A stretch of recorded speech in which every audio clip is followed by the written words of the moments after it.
నా జీవితానికి నీవే చాలునయ్యా, కరుణగల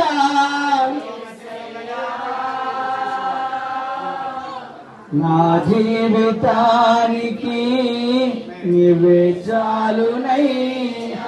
నీ ప్రేమే చూపకపోతేయా నేనేమైపోదును, నీ కృపయే లేకపోతే నాకు ఊపిరి.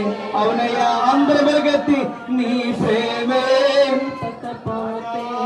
మేము ఏమైపోదుము, నీ కృపయే లేకపోతే మాకు ఊపిరి లేదయ్యా.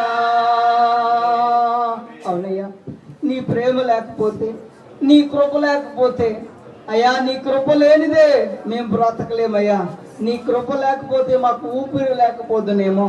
కానీ ఇప్పుడు నీ కృప మా పైన నిండుగా మెండుగా సంఘం పైన ఉంచావు, కుటుంబాల పైన ఉంచావు, బిడ్డల పైన ఉంచావు, స్త్రీల పైన, పురుషుల పైన అయ్యా, సంఘం అంతటి పైన నీ కృప ఉంచి అయ్యా, ఈ రోజు మేము బ్రతుకున్నామంటే, ఆరోగ్యంగా నీ సంఘంలో ఇటు రీతిగా గడుపుతున్నామంటే నీ కృప కంటే మరి ఇంకేమీ లేదయ్యా. కానీ ఇక్కడ కూడా మమ్మల్ని, కుటుంబాన్ని, సంఘాన్ని అయ్యా నీ కృపలో భద్రపరిచి చేయి పట్టి నడిపించి అయ్యా ప్రభు ఆత్మీయంగాను, అయ్యా ప్రభు ఆర్థికంగాను, ఆరోగ్యపరంగాను సంఘమంతా వర్తిల్లుతూ అయ్యా ప్రభు నిన్ను స్తుతిస్తూ నీ కొరకు అనేక మందిని వెలిగించే బిడ్డలుగా సంఘాన్ని వెలిగించి ఈ యొక్క మధ్యాహ్న కాల సమయంలో నీ దాసుతో అందరితో మాట్లాడమని, వచ్చిన బిడ్డలందరినీ దీవించమని చిన్న స్తుతి అర్థం మీకే సమర్పిస్తున్నాము తండ్రి.